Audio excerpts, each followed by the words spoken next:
अब हम आज का न्यूज़पेपर एनालिसिस देखते हैं। यहाँ पर फर्स्ट न्यूज़ एज सच आपके एग्जाम में तो नहीं आएगी, लेकिन हम बस देख लेते हैं। तो Neeraj Chopra in action during the javelin final at the world athletics championship, जो कि यूएस में हुई है, और वहाँ पर इन्हें मिला है सिल्वर मेडल। तो ऐसा ये पूछा नहीं जाता यूपीएससी में। अब हम आगे चलते हैं।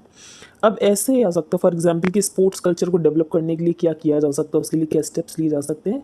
तो एज सच वो तो पूरा डिफरेंट टॉपिक हो जाता है। स्पोर्ट्स का भी एक टॉपिक प्रिपेयर कर सकते हो कि अगर हमें ओलंपिक में 50 मेडल्स चाहिए तो उसके लिए हमारी क्या स्ट्रैटेजी होनी चाहिए, हमें यहाँ पर कौन से लेवल पर क्या चेंज करने की ज़रूरत है। तो वो टॉपिक एक बार ऐसे में आ भी चुका है यूपीएससी में पहले, और फिर से आने की प्रोबेबिलिटी है, तो वो आप प्रिपेयर कर सकते हो कि एज सच इंडिया में स्पोर्ट्स कल्चर को कैसे डेवलप किया जाए। Second, है hit by COVID, small and micro units wait for rupees 8.7 lakh crore in pending dues। तो यहाँ पर एमएसएमई सेक्टर की हमें एक प्रॉब्लम पता चल रही, वो प्रॉब्लम है डीलेड पेमेंट्स की, कि इनको यहाँ पर टाइम पे पेमेंट नहीं मिलते हैं। तो a critical problem faced by the MSME sector is delayed payments. अब यहाँ पर माइक्रो यूनिट और मीडियम यूनिट और स्मॉल यूनिट की डेफिनेशन बताई गई है। तो माइक्रो यूनिट्स आर दोज जिसमें इन्वेस्टमेंट होता है 1 करोड़ का, और यहाँ पर जो टर्नओवर होता है वो होता है 5 करोड़ का। स्मॉल यूनिट्स में इन्वेस्टमेंट होता है 10 करोड़ का और टर्नओवर होता है 50 करोड़ का।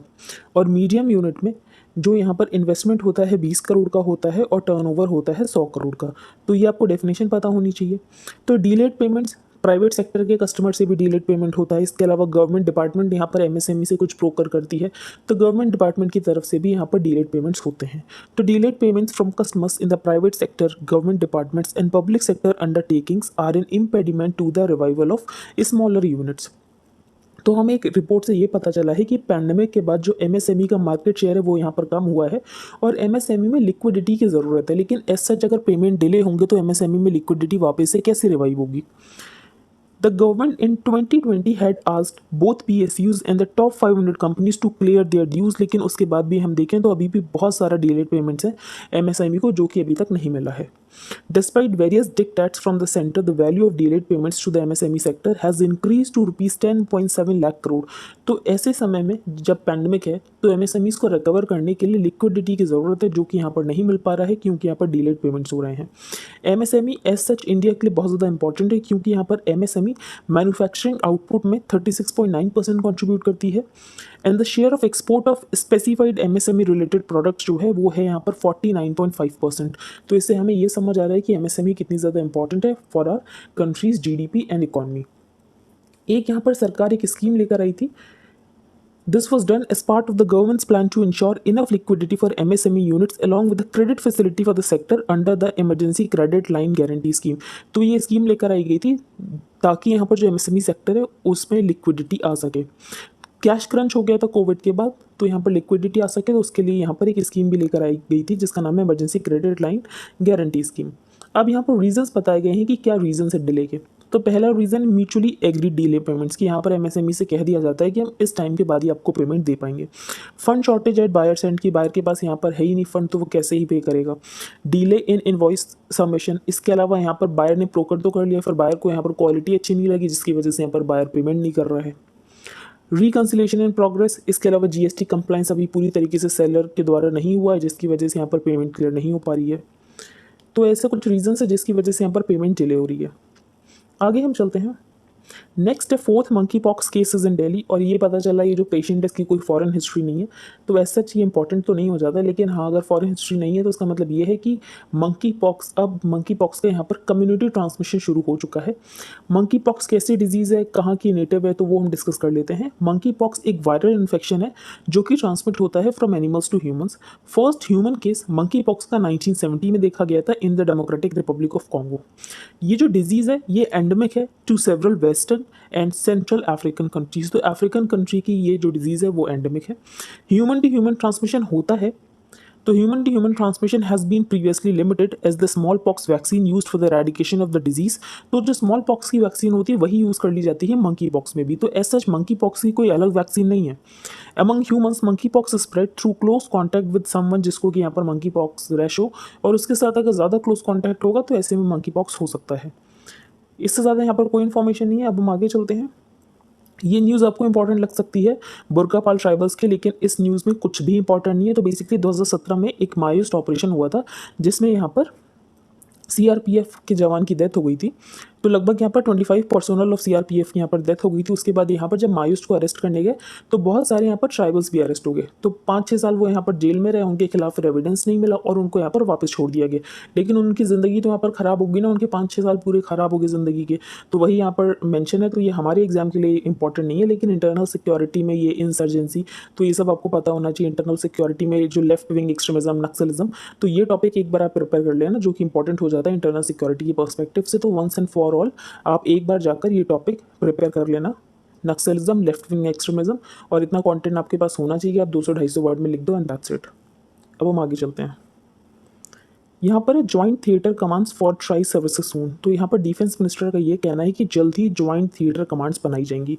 तो defence minister Rajnath Singh on Sunday announce the setting up of joint theatre commands so as to have an enhanced coordination among all 3 services of the country's armed forces. तो ज्वाइंट थिएटर कमांड की जो यहाँ पर recommendation है ये दी गई थी भाई शिखातकर कमेटी, और ये काफ़ी टाइम हो चुका है ये रिकमेंडेशन को, लेकिन ये रिकमेंडेशन अब इम्प्लीमेंट की जा रही है कि ज्वाइंट थिएटर कमांड्स बनाई जाएगी। अब ज्वाइंट थिएटर कमांड्स इसीलिए बनाई जाएगी जिसकी वजह से यहाँ पर जो सर्विसेज हैं, जो 3 सर्विसेज हैं, उनके बीच में ज़्यादा कोहेशन हो सके, ज़्यादा कोऑर्डिनेशन हो सके। तो इंटीग्रेटेड थिएटर कमांड का यही मतलब है कि जो 3 सर्विसेज हैं उनके बीच में ज़्यादा अच्छा कोऑर्डिनेशन हो सके और कोहेशन हो सके। तो यही इसका मेन ऑब्जेक्टिव है और इसकी रिकमेंडेशन दी थी शिखातकर कमेटी ने। अब हम आगे चलते हैं। तो हमने डिस्कस किया था कि जो एनडीए के वाइस प्रेसिडेंशियल कैंडिडेट हैं वो हैं जगदीप धनखड़। इसके अलावा जो यहाँ पर ऑपोजिशन की वाइस प्रेसिडेंशियल कैंडिडेट हैं वो हैं यहाँ पर मार्गरेट अल्वा। तो ये आपको पता होना चाहिए, सच नाम तो कोई नहीं पूछता है यूपीएससी में। अब हम आगे चलते हैं। IIT Madras in talks to set up campus in Tanzania. तो नेशनल एजुकेशन पॉलिसी में ये बात की गई थी कि यहाँ पर जो टॉप इंस्टीट्यूट्स हैं वो अपनी फॉरेन ब्रांचेस को सेटअप करेंगे। तो आईआईटी मद्रास जो है वो अपना कैंपस सेट करेगा तंजानिया में। इसके अलावा नेपाल और श्रीलंका ने भी रिक्वेस्ट भेजी है कि हमारे यहाँ भी कैंपस सेट कर दो। तो बेसिकली हम देख रहे हैं कि जो हमारे कैंपसेस हैं वो यहाँ पर फॉरेन में अगर खुलेंगे तो उसकी वजह से जो इंडिया की सॉफ्ट पावर है वो इंक्रीज़ होगी। फॉर एग्जांपल जैसे चाइना के कन्फ्यूशियस इंस्टीट्यूट्स हैं, तो उसकी वजह से यहाँ पर चाइना की सॉफ्ट पावर इंक्रीज़ होती। तो ऐसा अगर हमारे भी इंस्टीट्यूट्स होंगे फॉरेन कंट्रीज़ में तो हमारी भी यहाँ पर सॉफ्ट पावर इंक्रीज़ होगी। An offshore campus of IIT Madras in Tanzania is among the options on the government's table as it works on a plan to ensure the country's premier engineering institutes have a presence on the world map। तो यहाँ पर Tanzania में बात चल रही है। इसके अलावा 2-3 कंट्रीज़ और आए हैं रिक्वेस्ट लेकर कि हमारे यहाँ भी कैंपसेस खोल दो, और IIT मद्रास की रैंक भी अच्छी आती है। तो इसके बाद यहाँ पर कह दिया गया है कि IIT मद्रास के कैंपसेस खोलेंगे। अब हम आगे चलते हैं। यहाँ पर मोडेरा सन टेम्पल की बात की गई है जो कि हम डिस्कस कर लेते हैं। Modhera sun temple is located in Mehsana neighbouring Ahmedabad district, और इसको 11th सेंचुरी में बनाया गया था during the Chalukya dynasty in honour of the sun god. तो बस आपको ये पता होना चाहिए। अब अहमदाबाद का रेलवे स्टेशन बनाया जाएगा मोडेरा सन टेम्पल के मॉडल पे, ये हमारे लिए इंपॉर्टेंट नहीं है, लेकिन मोडेरा सन टेम्पल इंपॉर्टेंट है। तो ये आपको पता होना चाहिए। इसको 11th सेंचुरी में बनाया गया था ड्यूरिंग द चालुक्य डायनेस्टी। अब हम आगे चलते हैं। एक्सपेंड अग्निपथ, ये हम डिस्कस कर लेते हैं लेकिन आप इसको यूज़ कर सकते हो वैसे।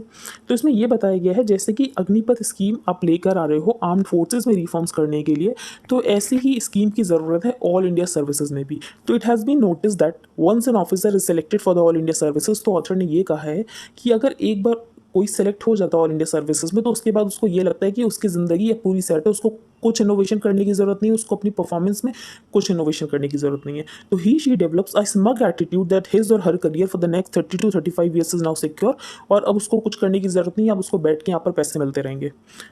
There is no pressure to perform, no incentive to innovate and no desire to excel. तो जिसकी वजह से हम देखते हैं कि जो ऑफिसर्स हैं वो काम नहीं करते हैं। तो senior officers of the IAS and IPS have gone to the Supreme Court for reforms in the civil services, और रिफॉर्म्स की ज़रूरत है। फॉर एग्जाम्पल ऑथर का ये भी कहना है कि रिफॉर्म्स की एसएच की ज़रूरत है क्योंकि ब्यूरोक्रेसी बहुत ज़्यादा हो गई जिसकी वजह से यहाँ पर रेड टेपिज्म होता है। The AIS have become very very top heavy. In fact there are number of officers जो कि टॉप पोजीशंस को होल्ड करते हैं लेकिन उनके पास कोई काम करने को नहीं होता है। अभी जो सिस्टम है वो ऐसा है कि अगर आप एक बार ऑल इंडिया सर्विसेज में एंटर कर जाओ तो आप यहाँ पर आपके भी उतने ही चांसेस है टॉप पोस्ट पर पहुँचने के। तो आप समझ सकते हो कि एक बार अगर आप एंटर कर जाओ तो उसके बाद आपको कोई मेहनत नहीं है। तो ऑथर ने कहा आप एक काम करो, जैसे अग्निपथ स्कीम में आपने कहा है कि 4 साल के बाद यहाँ पर जो अप टू 25% है उनको ही रिटेन किया जाएगा, बाकी सबको निकाल दिया जाएगा। ऐसे ही आप ऑल इंडिया सर्विसेज में भी कर सकते हो। तो performance of all India service officers should be subjected to a strict review. जैसे कि यहाँ पर आप 3 स्टेजेस में रिव्यू कर सकते हो। पहला रिव्यू हो गया 15 साल की सर्विस के बाद, कि 15 साल की सर्विस में जिन्होंने अच्छा परफॉर्म किया उनको तो रिटेन किया जाए, बाकी सबको यहाँ पर निकाल दिया जाए। तो once when they have completed 15 years of services, then after 25 years of services and finally after 30 years of services। तो ऑब्जेक्टिव यही होगा कि पहली स्टेज में आप 25% ऑफ ऑफिसर्स को बाहर कर दो, फिर दूसरी स्टेज में यहाँ पर 10% ऑफ ऑफिसर्स को बाहर कर दो और थर्ड स्टेज में यहाँ पर 5% ऑफिसर्स को बाहर कर दो। तो इसकी वजह से यहाँ पर जो हाई पोस्ट पर पहुंचेंगे, जो यहाँ पर सेक्रेटरी बनेंगे, कैबिनेट सेक्रेटरी बनेंगे, वो वही कैंडिडेट्स बनेंगे जो कि सच में डिजर्विंग होंगे। तो weeding out should be for poor performance. तो यहाँ पर कोई अगर पुअर परफॉर्मेंस कर रहा है या तो उसके ऊपर करप्शन के चार्जेस हैं, तो ऐसे में उसको निकाल देना चाहिए। Screening at each stage will have to be very rigorous, और ये इम्पार्शियल होना चाहिए और यहाँ पर जो पॉलिटिकल इंटरफेरेंस नहीं होना चाहिए। फिर यहाँ पर ऑथर ने ये सब कहा है। तो आई होप आपको क्लियर हो गया, ज़्यादा कुछ इंपॉर्टेंट था नहीं इसमें। एड्रेस द स्क्यू, तो हमने ये रिपोर्ट डिस्कस की थी जो कि पार्लियामेंट में यहाँ पर पेश की गई थी, और हमें ये पता चला था कि जो SC ST OBC से कैंडिडेट्स आते हैं यहाँ पर IITs और IIMs में, वो बहुत कम है PhD प्रोग्राम्स के लिए। Data shared last week in Parliament by the Ministry of Education shows that India's elite business schools and technology institutions are way short of fulfilling their social justice related commitments। तो अगर हम देखें तो doctoral programmes में जो SC ST OBC community का reservation है ना, उतने भी कैंडिडेट्स नहीं है। तो OBC का 27% का रिजर्वेशन होता है, SC का 15% का होता है, ST का 7.5% का होता है, लेकिन इतने भी कैंडिडेट्स नहीं है। तो but many IITians maintain that since there is no fixed sanction annual intake, जिसकी वजह से वो यहाँ पर ये रिक्वायरमेंट को फुलफिल नहीं कर पा रहे हैं। और उसके बाद यहाँ पर बिजनेस स्कूल्स का दूसरा एक्सप्लेनेशन है, यहाँ पर IIMs का ये कहना है कि जो रिजर्व कैटेगरी वैकेंसीज है वो फुलफिल इसीलिए नहीं हो रही हैं क्योंकि यहाँ पर उनको कैंडिडेट्स ही नहीं मिल रहे हैं, तो because of the dearth of suitable candidates. The governments 2019 data shows that 48% of IIT dropouts जो हैं वो यहाँ पर रिजर्व कैटेगरी से हैं। IIMs में भी यहाँ पर 62% जो ड्रॉपआउट्स हैं वो यहाँ पर रिजर्व कैटेगरी से है। तो यहाँ पर ऑथर ने ये बात कही है कि हमें सोशल डेमोक्रेसी को इंश्योर करने की ज़रूरत है। तो it's a neglect that a country aspiring to be knowledge economy leader can ill afford. तो यहाँ पर जितना एटलीस्ट रिजर्वेशन है उतनी तो रिप्रेजेंटेशन होनी ही चाहिए। फिर यहाँ पर जो नेक्स्ट आर्टिकल है, तो एक मूवी आई थी RRR। तो यहाँ पर ब्रिटिश के कोई हिस्टोरियन है, उन्होंने शायद ये कह दिया कि ये जो RRR में जो हिस्ट्री दिखाई गई है पूरी तरीके से फॉल्स है और ब्रिटिशर्स इतने बुरे तो नहीं थे। तो बेसिकली इनको लगता है कि ब्रिटिशर्स ने इंडिया में आके अच्छा कुछ काम किया है और ब्रिटिशर्स को ऐसे गलत तरीके से पोर्ट्रे नहीं करना चाहिए किसी भी मूवी में। तो this is why the brouhaha over a British history professor's unfavourable review of the SS Rajamouli blockbuster RRR। तो सबसे पहले तो इन्हें ये बात समझनी चाहिए कि जब ब्रिटिशर्स आए उसकी वजह से कितनी ज़्यादा फेमाइन आई, हमारा GDP नेगेटिव में चला गया, हमारी जो इंडस्ट्रीज़ थी, मैन्युफैक्चरिंग जो थोड़ा बहुत होता था वो पूरी तरीके से खत्म हो गया, विलेज इंडस्ट्रीज़ खत्म हो गई। तो बेसिकली यहाँ पर कुछ इंपॉर्टेंट है नहीं। यहाँ पर अलूरी सीताराम राजू जी के बारे में मेंशन है, तो इन्होंने रंपा रिवोल्ट लेड किया था, वो हमारे लिए इंपॉर्टेंट हो जाता है, तो वो हम डिस्कस कर लेते हैं। तो अलूरी सीताराम राजू जो कि एक इंडियन रिवॉल्यूशनरी थे और इन्होंने आर्म्ड कैंपेन स्टार्ट किया था अगेंस्ट ब्रिटिश कॉलोनियल रूल। इनका जो निकनेम था वो था मनियम वीरुद्धु, तो ये आप याद रख सकते हो। इनका जन्म आंध्र प्रदेश में हुआ था और ये एंटी ब्रिटिश एक्टिविटीज़ में इन्वॉल्व होना इन्होंने शुरू कर दिया था जब ब्रिटिशर्स यहाँ पर मद्रास फॉरेस्ट एक्ट लेकर आए थे। तो ब्रिटिशर्स यहाँ पर जब मद्रास फॉरेस्ट एक्ट लेकर आए थे तो ब्रिटिशर्स का ये कहना था कि अब यहाँ पर जो ट्राइबल्स हैं वो शिफ्टिंग कल्टीवेशन नहीं कर सकते हैं, जिसके बाद एक आर्म्ड कैंपेन शुरू हुआ, लेकिन लास्ट में ब्रिटिशर्स ने यहाँ पर जो अलूरी सीताराम राजू जी हैं उनको यहाँ पर ब्रिटिशर्स ने मार दिया। तो बस आपको ये पता होना चाहिए कि इन्होंने रंपा रेबेलियन लेड किया था, क्योंकि एक बार उलगुलन रिवोल्ट आ चुका है एग्जाम में, तो ये भी आ सकता है कि रंपा रिवोल्ट किसने लेड किया था। अब हम आगे चलते हैं। अब president for the Republic, she struggled in a system, तो यहाँ पर द्रौपदी मुर्मू जी के बारे में बताया गया है। She struggled in a system where social hierarchies and economic inequality worked against her. तो यहाँ पर जो ट्राइबल पीपल की स्ट्रेंथ है टोटल पॉपुलेशन की, तो वो है 8.6%। दिस सेक्शन ऑफ सोसाइटी, तो यहाँ पर जो ट्राइबल सोसाइटी है वो बहुत ज़्यादा मार्जिनलाइज्ड है। तो ट्राइबल पीपल की per capita income, literacy rate, health indices सब कुछ बहुत ज़्यादा कम है। तो हम ये देख सकते हैं कि जो STs हैं उनका काफ़ी ज़्यादा मार्जिनलाइजेशन है। The displacement of more than 50 lakh tribal people since independence has aggravated their misery. Modi government यहाँ पर ट्राइबल्स के लिए काफ़ी कुछ कर रही है, तो बेसिकली ऑथर यही कहेंगे, क्योंकि ऑथर जो हैं he is a BJP member of parliament in the Rajya Sabha. तो ऑथर ने ये बताया है कि BJP ने ट्राइबल्स के लिए क्या क्या किया। फॉर एग्जाम्पल यहाँ पर जो बिरसा मुंडा है, भगवान बिरसा मुंडा, उनको सेलिब्रेट किया जाता है एज जनजातीय गौरव दिवस। फिर Murmu's election as president, the power and position of the Indian president prevent the office from becoming a power centre. तो यहाँ पर जो रियल पावर होती है वो होती है प्राइम मिनिस्टर के ऑफिस के पास, और यहाँ पर जो नॉमिनल पावर होती है वो यहाँ पर प्रेसिडेंट के पास होती है, लेकिन एज सच जो प्रेसिडेंट होते हैं वो यहाँ पर कस्टोडियन ऑफ द कॉन्स्टिट्यूशन होते हैं। अगर हम देखें तो डेमोक्रेसी में सोशल हॉराइजन होना ज़रूरी है, जो कि हमें देखने को मिल रहा है कि डेमोक्रेसी में अब हमें सोशल हॉराइजन देखने को मिल रहा है। एज सच यहाँ पर फर्स्ट ट्राइबल जो हैं वो यहाँ पर प्रेसिडेंट बन रही हैं। The first sign was the democratisation of the Padma awards. तो 2014 से पहले जो पद्मा अवार्ड्स दिए जाते थे वो सिर्फ एलीट लोगों को दिए जाते थे, लेकिन 2014 के बाद जब यहाँ पर पद्मा फॉर पीपल शुरू हुआ तो यहाँ पर जो ट्राइबल कम्युनिटी से लोग बिलोंग करते हैं तो उनको भी यहाँ पर देना शुरू किया गया Padma awards. So since 2014, they have recognized common people with uncommon accomplishments. Tulsi Gowda from the Halaki tribe, Meghalay's Trinity Sayu and Assam's Jadev Payong, जो कि सब पद्मा अवार्डीज है और ये लोग बहुत ज़्यादा कॉमन लोग हैं, ये कोई एलीट लोग नहीं हैं। तो this is the recognition of the dignity of common people service to the nation for decades. अगर हम देखें तो जो हमारी डेमोक्रेसी है, ऑथर का ये कहना है कि वो यूरोपियन मॉडल से चल रही थी, लेकिन अब हमने उसको चेंज करना शुरू किया है। हम अपने कल्चर के अकॉर्डिंग अपनी डेमोक्रेसी को बनाने की कोशिश कर रहे हैं। But every society has to proceed in accordance with its demographic and cultural characteristics. और इंडिया की जो लेगेसी है वो बहुत ज़्यादा रिच है। अगर हम डेमोक्रेसी देखें तो डेमोक्रेसी हमारे कंट्री में वैदिक टाइम से, फॉर एग्जांपल यहाँ पर सभा हुआ करती थी, समिति हुआ करती थी, तो ऐसा सभा समिति में कहीं ना कहीं तो इलेक्शन का पॉइंट तो था ही। तो फिर यहीं पर यही बात मेंशन की गई है।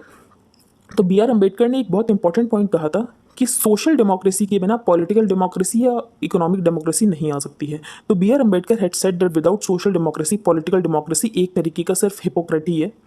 A tribal women being elected to the highest office is not a symbolic gesture, लेकिन हमें ये समझ आ रहा है कि एक यहाँ पर ए पॉलिटिकल एलिवेशन हो रहा है। फिर यहाँ पर सेकेंड आर्टिकल जो है US India tango. The possibility of India's continuing rise over the century seems to be on a stronger wicket today. तो अगर हम देखें तो इंडिया कैसे ग्रो किया है ये इसमें बताया गया है। तो prior to the era of colonial exploitation, तो पहले तो यहाँ पर ब्रिटिश राज रहा 200 सालों तक, उसके बाद यहाँ पर उस समय इतना ज़्यादा स्टैग्नेशन रहा। जो एंशियंट सिविलाइजेशन थी चाइना और इंडिया की वो यहाँ पर पूरी तरीके से खत्म हो गई ब्रिटिशर्स की वजह से। This was not due to a large population alone. तो अगर हम एंशियंट सिविलाइजेशन थे तो उसमें कुछ ना कुछ तो रीज़न हुआ होगा ना। फॉर एग्जाम्पल हमारे पास इनोवेशन होगी, हम यहाँ पर डेवलपमेंट करते होंगे। तो this was not due to large population alone, there existed a deep history of scientific innovation and technological progress, जो कि यहाँ पर ब्रिटिशर्स के आने के बाद खत्म हो गई। तो the West led principally by Great Britain. फिर यहाँ पर जो वेस्ट है वो लेड होने लग गया by US second world war के बाद। लेकिन अगर हम देखें तो ये हम कह सकते हैं ये जो ये सेंचुरी होने वाली है ये होने वाली एशियन सेंचुरी। जो चाइना है वो यहाँ पर यूएस को सीधे टक्कर दे रहा है, इंडिया भी यहाँ पर लगातार डेवलप कर रहा है। तो cut to the 2020s and there is a transformed landscape nothing like what existed even 20 years ago. China आज का मैन्युफैक्चरिंग हब है। तो China is now home to manufacturing led and technology driven economy. फिर China US के साथ यहाँ पर competition कर रहा है in areas like biotech, robotics, artificial intelligence, advance materials. जो इंडिया है, इंडिया को स्टार्टिंग में थोड़ा सेटबैक लगा था। फॉर एग्जाम्पल 1991-92 में हमारे यहाँ बीओपी क्राइसिस आ गई थी, बैलेंस ऑफ पेमेंट क्राइसिस। फिर उसके बाद 2008 के ग्लोबल फाइनेंशियल क्राइसिस के बाद भी हमारा जीडीपी काफ़ी नीचे चला गया था। लेकिन हमारे फंडामेंटल्स इकोनॉमी के बहुत ज़्यादा स्ट्रांग है, जिसकी वजह से हमने यहाँ पर रिवाइव कर लिया। The confusion between the US China and India China relationships have also been clarified. तो पहले हमें डाउट था कि हमें चाइना के अगेंस्ट जाकर क्या यूएस के साथ अपने स्ट्रैटेजिक पार्टनरशिप को और इंक्रीज करना चाहिए, लेकिन अभी क्लियर हो चुका है। जैसे चाइना यहाँ पर गलवान इंसिडेंट करता है, जैसे चाइना के यहाँ पर पाकिस्तान के साथ रिलेशंस बहुत ज़्यादा इंक्रीज हो रहे हैं, तो ऐसे में हमें समझ आ गया कि हमें यूएस के साथ स्ट्रैटेजिक पार्टनरशिप करनी ही पड़ेगी। तो the confusion between the US China and India China relationships has also been clarified. अब हम आगे चलते हैं। अगर हम देखें तो यूएस ने हमें कार्डसर से वेवर देने की भी बात कही है। तो हमने यहाँ पर रशिया से S-400 लिया है, लेकिन यूएस में जो लोअर हाउस है उसमें यहाँ पर एक रेजोल्यूशन पास किया गया कि इंडिया को कार्डसर से वेवर देना चाहिए। तो countering America's adversities to sanctions act से इंडिया को वेवर देना चाहिए। तो ऐसे में यूएस भी हमारे साथ स्ट्रैटेजिक कोलैबोरेशन करने की कोशिश कर रहा है। अब हम आगे चलते हैं। ये भी आर्टिकल चाइना के बारे में ही है। तो यहाँ पर ऑथर ने क्रिटिसाइज किया है रूलिंग गवर्नमेंट को। अब क्यों क्रिटिसाइज किया वो भी हम डिस्कस करेंगे। तो 16th राउंड ऑफ टॉक्स हुई है बिटवीन चाइना एंड इंडिया, लेकिन गलवान वैली का जो इंसिडेंट है उसमें जो इंडिया ये कहता है कि स्टेटस को होना चाहिए जो कि यहाँ पर था इंसिडेंट से पहले, लेकिन यहाँ पर चाइना स्टेटस को के लिए रेडी ही नहीं है। तो 16th round of talks between India and China at the corps commander level has ended with no sign of a Chinese withdrawal from the eastern Ladakh. तो चाइना ईस्टर्न लद्दाख में पीछे हटने को रेडी ही नहीं है। While the minister of external affairs ने यहाँ पर जब चाइना के जो यहाँ पर एक्सटर्नल अफेयर्स मिनिस्टर है वांग यी उनके साथ मुलाकात की थी, तो मिनिस्टर ऑफ एक्सटर्नल अफेयर्स ने ये कहा था कि जो गलवान वैली है वहाँ से चाइना पूरी तरीके से डिसएंगेजमेंट करे। तो लद्दाख में चाइना पूरी तरीके से डिसएंगेजमेंट करे। तो हम ये समझ रहे हैं कि हमारे एक्सटर्नल अफेयर्स मिनिस्टर के कहने के बाद भी यहाँ पर जो चाइना है वो पीछे नहीं हट रहा है। इसका मतलब ये है कि हम जो भी कह रहे हैं चाइना को उससे कोई फ़र्क ही नहीं पड़ रहा है। तो we have reached such a sorry situation that the Chinese do not even bother to acknowledge India's demands. तो सबसे पहले ऑथर ने ये कहा है कि जो रूलिंग गवर्नमेंट है, पहले तो उन्होंने डिनाई किया कि चाइना ने इंट्रूजन किया ही नहीं है, फिर डिस्ट्रैक्ट करने की कोशिश की, फिर झूठ बोला, फिर जस्टिफाई करने की कोशिश की। तो यहाँ पर ये झूठ क्यों बोल रही थी रूलिंग गवर्नमेंट? यहाँ पर कंट्री को सच सच बता क्यों नहीं रही थी कि चाइना ने इंट्रूजन किया है? तो यहाँ पर प्राइम मिनिस्टर के स्टेटमेंट की बात की गई है कि ना यहाँ कोई हमारी सीमा में घुस आया है, ना ही कोई घुसा हुआ है। तो ऐसा क्यों कहा गया था, जबकि ऐसा था जब चाइना इंट्रूजन कर चुका था? तो yet somehow India has lost control of 1000 square kilometres of territory. जहाँ पर हमारे जो सोल्जर्स थे पहले पेट्रोलिंग कर पाते थे, वो अब वहाँ तक जाके पेट्रोलिंग नहीं कर पा रहे हैं। तो चाइना एक तरीके से हमें पेट्रोलिंग नहीं करने दे रहा है उस एरिया तक जहाँ पर हम कर पाते थे। तो ऑथर ने यहाँ पर बीजेपी को क्वेश्चन किया है कि यहाँ पर जो गवर्नमेंट का स्टैंड है वो बहुत ही ज़्यादा पैसिव है, और यहाँ पर स्टैंड होना चाहिए प्रोएक्टिव, जो कि नहीं है। अब हम आगे चलते हैं। Why monkeypox is spreading but not as fast as कोविड-19। This comes a day. अब WHO ने यहाँ पर मंकी पॉक्स को डिक्लेयर कर दिया है public health emergency of international concern. अब public health emergency of international concern declare करने से क्या मतलब है? तो अब PHEC is declared for an extraordinary event, जिसकी वजह से एक हेल्थ रिस्क हो सकता है, और इसीलिए ज़रूरत है कि इंटरनेशनल कम्युनिटी साथ में आके कोई स्टेप ले। तो PHEC is declared for an extraordinary event which is determined to constitute a public health risk. तो इसकी वजह से यहाँ पर पब्लिक हेल्थ रिस्क हो सकता है, and the international spread of disease and to potentially required a coordinated international response. और इसके लिए यहाँ पर इंटरनेशनल रिस्पॉन्स की ज़रूरत है। तो मंकी पॉक्स कोई एक नई डिजीज़ नहीं है कोविड-19 की तरह, क्योंकि कोविड-19 पूरी तरीके से एक नई डिजीज़ थी। जो मंकी पॉक्स है वो 1970 में आइडेंटिफाई किया गया था in the Democratic Republic of Congo. The monkey pox virus जो है वो बिलोंग करता है फैमिली ऑफ ऑर्थोपॉक्स वायरसेस को, जिसमें कि उसी फैमिली में बिलोंग करता है स्मॉल पॉक्स भी। इसीलिए जो स्मॉल पॉक्स की वैक्सीन होती है वो यहाँ पर मंकी पॉक्स के लिए भी यूज़ कर ली जाती है। अगर हम फेटिलिटी रेट देखें तो why is there a surge now? अब सर्ज इसीलिए हो रहा है, तो human to human transmission can happen either through large respiratory secretion, या तो फिर लीजन्स के साथ कांटेक्ट में आ जाओ, तो ऐसे में यहाँ पर ह्यूमन टू ह्यूमन ट्रांसमिशन हो जाता है। लेकिन रेस्पिरेटरी ऐसा ह्यूमन टू ह्यूमन ट्रांसमिशन नहीं होता है। जैसे कोविड-19 में यहाँ पर रेस्पिरेटरी ड्रॉपलेट्स की वजह से भी जो ट्रांसमिशन होता है वो यहाँ पर इसकी वजह से नहीं होता, मंकी पॉक्स में ऐसा नहीं होता है। However unlike with say influenza और कोविड-19, transmission of monkey pox through respiratory droplets needs prolong face to face contact. बहुत टाइम तक अगर फेस टू फेस कॉन्टैक्ट है तो यहाँ पर हो सकता है, ऐसा यहाँ पर रेस्पिरेटरी ड्रॉपलेट से मंकी पॉक्स नहीं फैलता है। इस मंकी पॉक्स सेक्शुअली ट्रांसमिटेड, तो अभी इसके बारे में पूरी इन्फॉर्मेशन नहीं पता है कि सेक्शुअली ट्रांसमिट होता है या नहीं होता है। फिर यहाँ पर एक नया वायरस मेंशन है, that is Marburg virus disease. तो ये सिमिलर है इबोला की तरह। घाना में फर्स्ट आउटब्रेक हुआ है मार्बर्ग वायरस डिजीज का। The disease is similar to Ebola in its spread, symptoms and progression, although it is caused by a different virus according to the WHO। तो Ebola जिस virus से होता है, जो Marburg जिस वायरस से होता है, तो ये डिफरेंट वायरसेस से होते हैं, लेकिन ये इबोला की तरह ही होता है। फर्टिलिटी रेट अगर देखें तो 24 से 88% तक है। कैसे स्प्रेड होता है? तो spread through direct contact with blood, secretions और अदर बॉडी फ्लूइड्स। वैक्सीन इसके लिए अभी तक कोई भी नहीं है, एंटीवायरल ट्रीटमेंट भी इसके लिए कोई भी नहीं है। पहले ये डिटेक्ट हुआ था पहली बार ये वायरस 1967 में। अब हम आगे चलते हैं। ये है making use of forex reserve. तो हमारे फॉरेक्स रिजर्व्स डिप्लीट हो रहे हैं। अब फॉरेक्स रिजर्व्स एक्यूमुलेट कैसे होते हैं? A country typically accumulates forex reserves जब वो यहाँ पर कंट्री ज़्यादा एक्सपोर्ट करता है। तो कंट्री अगर ज़्यादा एक्सपोर्ट करेगा तो कंट्री में ज़्यादा डॉलर्स आएंगे। अगर कंट्री ज़्यादा एक्सपोर्ट करेगा एज कम्पेयर टू इम्पोर्ट, तो कंट्री में ज़्यादा डॉलर्स आएंगे, तो वही यहाँ पर फॉरेक्स रिजर्व की तरह अक्यूमुलेट हो जाएगा। तो a country typically accumulates forex reserves when it's earning from export of goods and services exceed payment against imports. और जिसकी वजह से अगर किसी कंट्री का करंट अकाउंट सरप्लस है तो उस कंट्री में यहाँ पर फॉरेक्स रिजर्व्स अक्यूमुलेट होंगे। लेकिन इंडिया तो ज़्यादा यहाँ पर इंपोर्ट करता है, एक्सपोर्ट तो कम करता है, तो इंडिया के पास कहाँ से फॉरेक्स रिजर्व्स आ गए? तो इंडिया के पास इसीलिए फॉरेक्स रिजर्व्स आ गए क्योंकि हमारे यहाँ FDI इन्वेस्टमेंट होता है, FPI इन्वेस्टमेंट होता है। तो एज सच हमारे यहाँ कैपिटल इन्वेस्टमेंट होता है, जिसकी वजह से हमारे फॉरेक्स रिजर्व्स अक्यूमुलेट होते हैं। हम यहाँ पर ज़्यादा गुड्स और सर्विसेज को एक्सपोर्ट नहीं करते हैं, हम इंपोर्ट ही ज़्यादा करते हैं गुड्स और सर्विसेज को, लेकिन हम यहाँ पर कैपिटल इन्फ्लोज हमारे यहाँ ज़्यादा होते हैं, जिसकी वजह से हमारे फॉरेक्स रिजर्व्स अक्यूमुलेट होते हैं। तो ये बात भी यहाँ पर मेंशन है।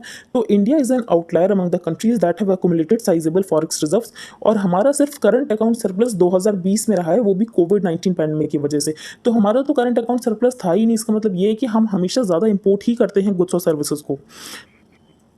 Its $638.5 billion reserves in 2021 were despite current account deficits. The reserves have been built through import of capital। तो हमारे यहाँ FDI आता है, FPI आता है, उसकी वजह से हमारे पास फॉरेक्स रिजर्व्स है, ना कि हम यहाँ पर ज़्यादा एक्सपोर्ट करते हैं गुड्स और सर्विसेज को, उसकी वजह से हैं। तो capital flows attracted by India have not only financed its excess of imports over exports but also contributed to an accretion to the official reserves। तो हमारे पास जो ऑफिशियल रिजर्व्स हैं वो इसीलिए हैं क्योंकि हमारे यहाँ कैपिटल फ्लोज ज़्यादा होता है। In none of the four periods, तो यहाँ पर ऑथर ने टेबल बनाई है जिसमें 4 पीरियड्स मेंशन किए गए हैं, जैसे कि आप यहाँ पर देख सकते हो 91 टू 98, 99 टू 6। तो in none of the four periods यहाँ पर ऑथर ने ये बताया कि कभी भी हमारा करंट अकाउंट सरप्लस नहीं रहा है, लेकिन उसके बाद भी हमारे पास फॉरेक्स रिजर्व्स हैं, और वो इसीलिए हैं 600 बिलियन फॉरेक्स रिजर्व्स, क्योंकि हमारे यहाँ कैपिटल इनफ्लो बहुत ज़्यादा होता है। तो in none of the four periods however has reserve accumulated being an outcome of exports of goods surpassing imports, बल्कि इस वजह से है क्योंकि हमारे यहाँ कैपिटल इनफ्लो ज़्यादा होते हैं। एज सच फॉरेक्स रिजर्व्स में और क्या होता है, तो फॉरेक्स रिजर्व्स में यहाँ पर गोल्ड होते हैं, फॉरेन करेंसी के एसेट्स होते हैं। तो फॉर एग्जाम्पल अगर वैल्यूएशन चेंज होती है, फॉर एग्जाम्पल यहाँ पर यूएस जो है, यूएस का डॉलर डिप्रिशिएट होगा, तो ऐसे में जो आरबीआई के पास फॉरेन करेंसी एसेट्स हैं, तो उसमें यूएस के ट्रेजरी बॉन्ड्स भी हो सकते हैं, तो उसकी वैल्यूएशन यहाँ पर इंक्रीज हो जाएगी। फॉर एग्जांपल यहाँ पर गोल्ड की वैल्यूएशन इंक्रीज हो सकती है, तो जिसकी वजह से भी यहाँ पर फॉरेक्स इंक्रीज होते हैं। तो एक रीजन ये होता है वैल्यूएशन इफेक्ट। फॉर एग्जाम्पल जो यहाँ पर गोल्ड है उसकी वैल्यू बढ़ेगी, और आरबीआई ने अपने फॉरेक्स रिजर्व्स में गोल्ड रख हैं, तो गोल्ड की वैल्यूएशन भी इंक्रीज होगी, और एज सच हमारे यहाँ पर फॉरेक्स रिजर्व्स भी इंक्रीज होंगे।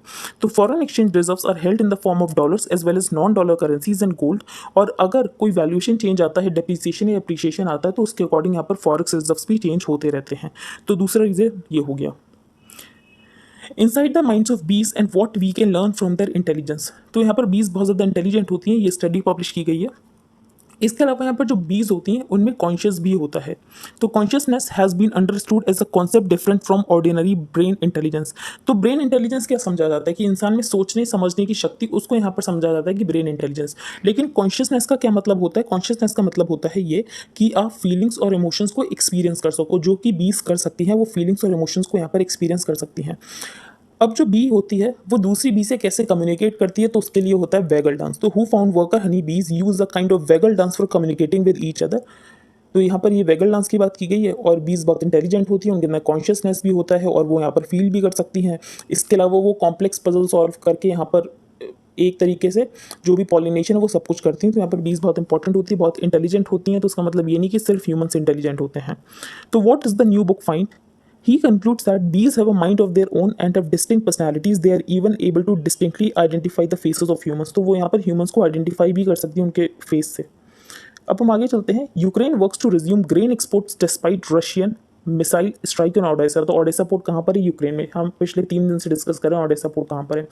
चाइना अपने स्पेस स्टेशन बना रहा है, तो स्पेस स्टेशन के लिए चाइना 2 लेबोरेटरी मॉड्यूल को भेजने वाला है।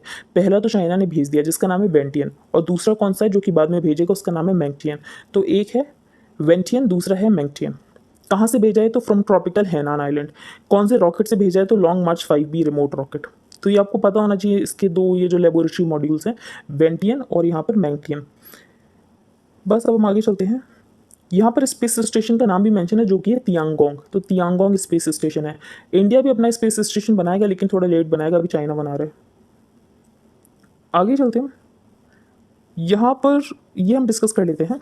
तो जनरल मार्क मिली ये गए हुए हैं जकार्ता इंडोनेशिया में। तो उनका ये कहना है जो चाइना है वो बहुत ज़्यादा एग्रेसिव हो रहा है। तो China's military has become significantly more aggressive and dangerous of the past 5 years. The message is the Chinese military in the air and at sea have become significantly more and noticeably more aggressive in this particular region. तो यहाँ पर जो USA है वो अपने allies की help करेगा, तो ऐसा यहाँ पर इनका कहना है। आगे चलते हैं। इन्फोसिस को कितना राइज हुआ, ये हमारे लिए इंपॉर्टेंट बिल्कुल भी नहीं है।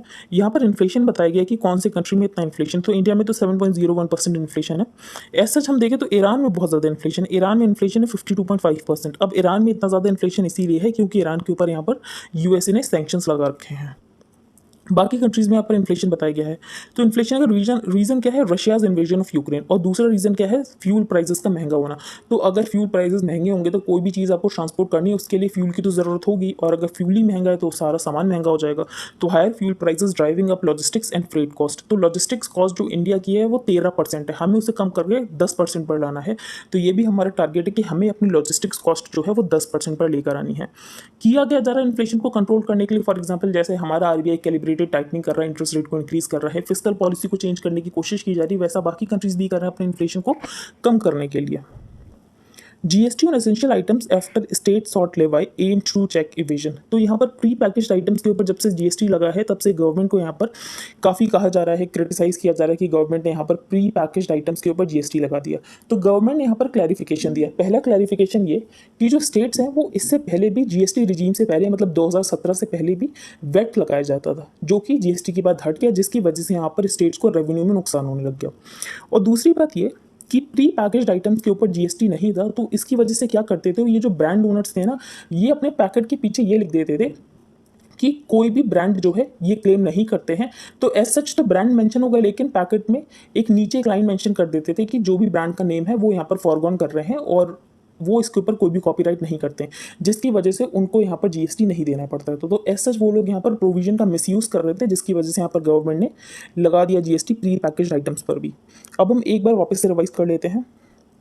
तो फर्स्ट पेज पर हमने जो डिस्कस किया कि एमएसएमई में क्या प्रॉब्लम है, डीलेड पेमेंट्स की प्रॉब्लम है। फिर हमने डिस्कस किया कि माइक्रो यूनिट की क्या डेफिनेशन होती है, इसके बाद स्मॉल यूनिट की क्या होती है, मीडियम यूनिट की क्या होती है। तो ये डेफिनेशन आप देख लेना कि कितना इन्वेस्टमेंट होना चाहिए, कितना टर्नओवर होना चाहिए, ये इंपॉर्टेंट हो जाता है। फिर यहाँ पर रीजंस क्या क्या हो जाते हैं। गवर्नमेंट ने यहाँ पर लिक्विडिटी इंश्योर करने के लिए जो emergency credit line guarantee scheme लेकर आए थे, तो वो भी आप मेंशन कर सकते हो मेंस आंसर राइटिंग में। और एमएसएमई का कितना इंपॉर्टेंट रोल है एज सच इकोनॉमी में, क्योंकि यहाँ पर जो एमएसएमई है वो मैन्युफैक्चरिंग में 36.9% कॉन्ट्रीब्यूट करता है और यहाँ पर एक्सपोर्ट्स में एज सच 49.5% कॉन्ट्रीब्यूट करता है। फिर मंकी पॉक्स के बारे में हमने डिस्कस किया कि मंकी पॉक्स एक वायरल डिजीज़ है और ये कहाँ की नेटिव है, तो ये यहाँ पर एंडेमिक है वेस्ट और सेंट्रल अफ्रीकन कंट्रीज़ की।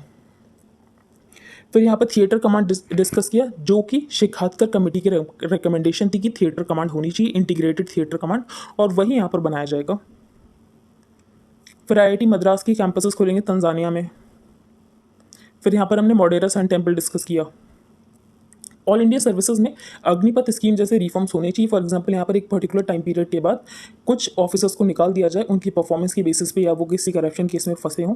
तो ऐसे में एक बार ऑफिसर अगर अपॉइंट हो जाए तो उसे ये न लगे कि उसकी ज़िंदगी सेटल, अब तो उसे कुछ करने की ज़रूरत ही नहीं है, तो वो यहाँ पर हमेशा अपने आप को पुश करता रहे, ये सबसे ज़्यादा ज़रूरी है। फिर यहाँ पर ये हमने डिस्कस किया कि जो SC ST OBC का रिप्रेजेंटेशन है IITs और IIMs में PhD प्रोग्राम्स में, वो बहुत ज़्यादा कम है, तो उसको इंक्रीज़ करने की ज़रूरत है।